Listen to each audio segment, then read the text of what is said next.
মথুরাকে এগিয়ে নিয়ে যেতে হলে আমাকে আমার বাস্তবিক রূপ ধারণ করতে হবে।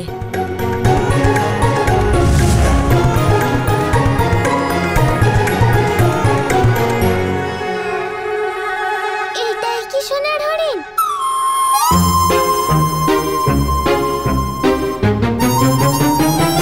সীতা মা যখন ওই সোনার হরিণকে দেখতে পেলেন তখন উনি বললেন, প্রভু, আমার ওই সোনার হরিণটা চাই, আপনি কি ওটা আমার জন্য আনবেন?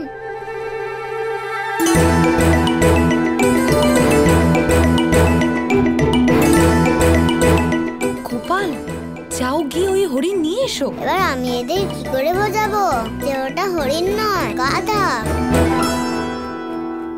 একদিকে প্রভু শ্রীরাম সোনার হরিণকে ধরার জন্য গেলেন, আর অন্যদিকে সীতা মায়ের ওপর ঘোর বিপদ আসতে চলেছিল, কারণ সীতা মাকে হরণ করার জন্য স্বয়ং রাবণ আসছিল।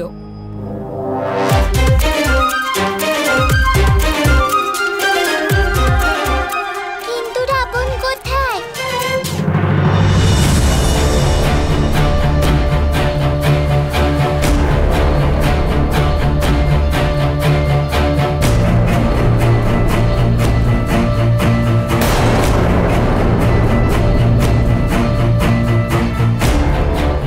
কালকে রাম লীলাতে সীতা হরণ নয়, ওই কৃষ্ণের হরণ হবে। এবার সময় হয়ে গেছে আমার পরিকল্পনাকে বাস্তবায়িত করার। কৃষ্ণকে এই ফলের লোভ দেখিয়ে সীতাহরণের সিন্ধুকে ঢুকিয়ে তালবনে নিয়ে যাব।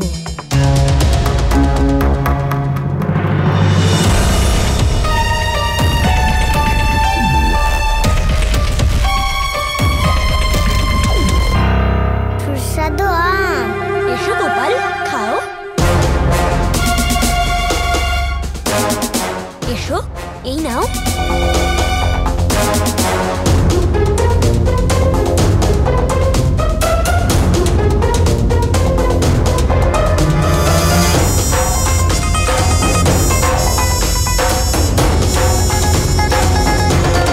খাও কৃষ্ণ, খাও। এরপর তো তোমাকে আমাদের সব গাধার পদাঘাতই খেতে হবে।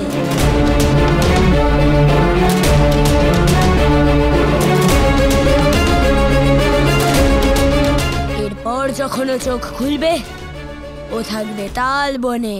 এখনো রাবণ অপহরণ করতে আসছে না কেন? আমি এক্ষুনি রাবণকে নিয়ে আসছি। এসব কি হচ্ছে? ধেনু কখন আসবে? ও সীতাকে হরণ করবে তো নাকি? সীতা হরণের সময়টায় বাচ্চারা কি করছে? ধেনু, তাড়াতাড়ি চলো, আমাকে অপহরণ করতে হবে। তুমি যাও, আমি এক্ষুনি আসছি। না, এক্ষুনি চলো, তাড়াতাড়ি চলো। তোমাকে বললাম না তুমি যাও, আমি সীতাহরণের জন্য তৈরি সিন্দুকটা নিয়ে আসছি। না না, আমি বললাম তো, তুমি এক্ষুনি চলো আর কি সীতাহরণ আরম্ভ করো।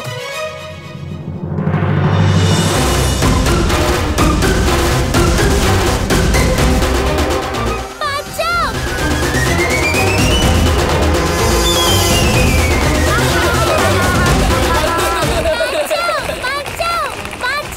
যদি কৃষ্ণ জেগে যায় তাহলে এখান থেকে পালিয়ে যাবে। আমাকে এক্ষুনি ওই সিন্দুকটাকে কোনো সুরক্ষিত স্থানে সরিয়ে ফেলতে হবে। এইভাবেই সীতা মাকে হরণ করা হয়েছে।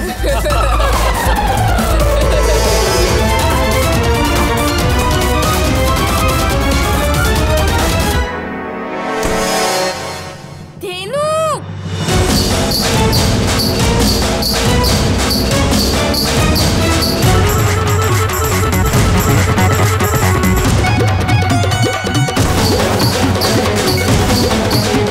এবার যাও আর গিয়ে সীতাহরণ সম্পন্ন করো।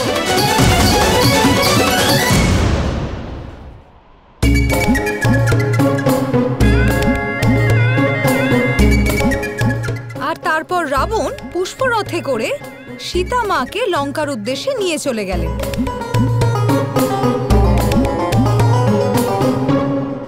রাবণ, সীতাকে লঙ্কায় নিয়ে যাও। সীতা? হ্যাঁ হ্যাঁ হ্যাঁ হ্যাঁ।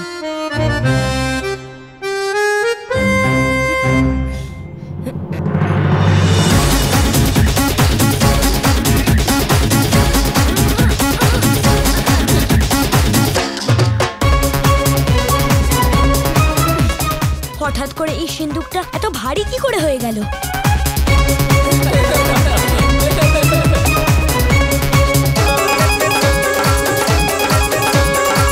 আমাদের রাবণ যে খুব দুর্বল দেখছি।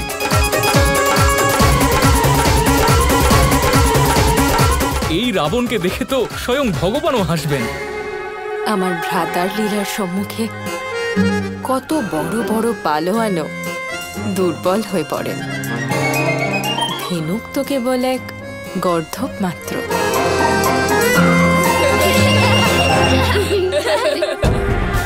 সবাই আমার পরিকল্পনার কথা জানতে পেরে যাবে যে আমি এই সিন্ধুকে সীতাকে নয় বরং কৃষ্ণকে হরণ করছি। সিন্দুক খোলো। হ্যাঁ ধেনুক, সিন্দুকটা খোলো। আমরা সবাই ওকে দেখার জন্য অপেক্ষা করছি।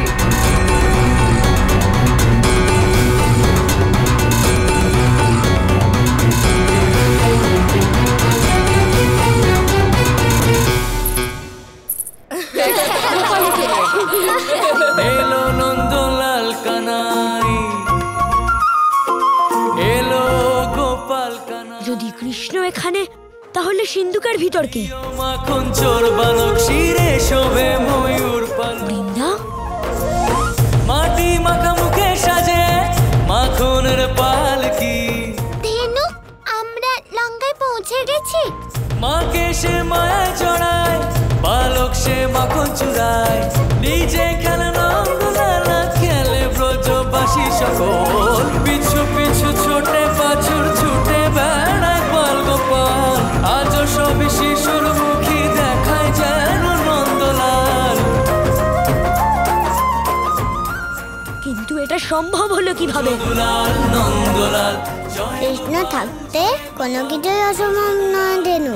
নন্দলাল জয় গোপাল জয় গোপাল।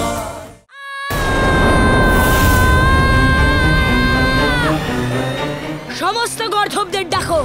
রামলীলা সম্পন্ন হবার আগেই সম্পূর্ণ বৃন্দাবনকে ধ্বংস করে দেব। সবাই তৈরি হও।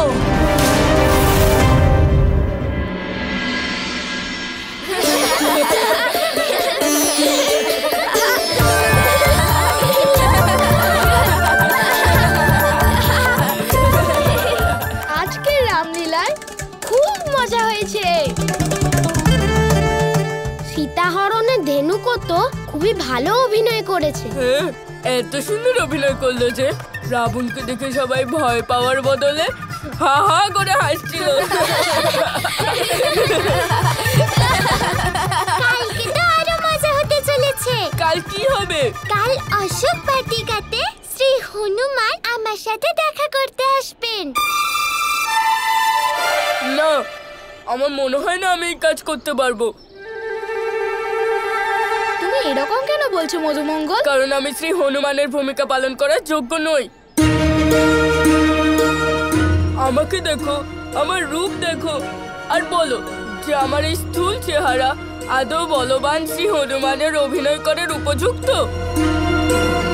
মধুমঙ্গল, তুমি শুধু শুধুই চিন্তা করছো। না দাদা, মোটা বলে সবাই আমাকে নিয়ে উপহাস করে। আর এখন যদি আমি হনুমানের চরিত্রে অভিনয় করি তাহলে সবাই আমায় মোটা হনুমান বলে বীর হনুমানের অপমান করবে, যা আমার সহ্য হবে না। তোমরা ধেনুককে শ্রী হনুমান বানাও, আমি রাবণ হতে পারি তো। না না, রাবণ তো ধেনুকই হবে। দয়া করে আমার কথা শোনো সুদামা, তুমি অন্য কাউকে শ্রী হনুমান বানাও, কিন্তু আমি হব না।